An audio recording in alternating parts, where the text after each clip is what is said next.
the pattern. Fremantle had a win today and then 9th on the ladder.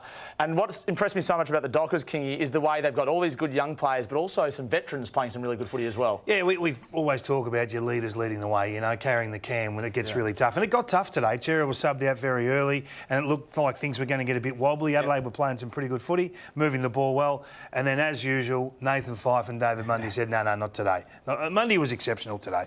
Yeah, and you can talk a lot about Nathan Fyfe, but I think we already do that. In that last quarter when the chips were down, 9 disposals, 6 of those become scores.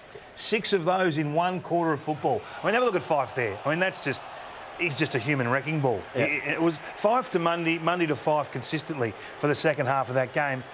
And I loved the next wave of player, Joey, and this is why, you know, there's a new man in town. And I know you know these guys better than I know, but Andrew Brayshaw, his first 5 weeks of the season, his first 3 weeks were really good.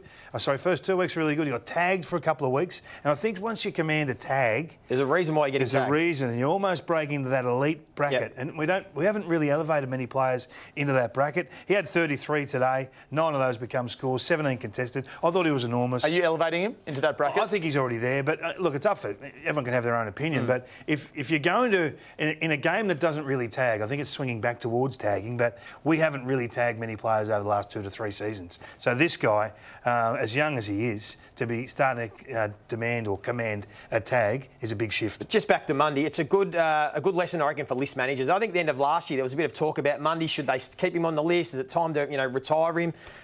They decided to keep him on, and look what he's doing. I think if there's a 50-50 call with these veterans that have been wonderful players, err on the side of picking them for another year on your list.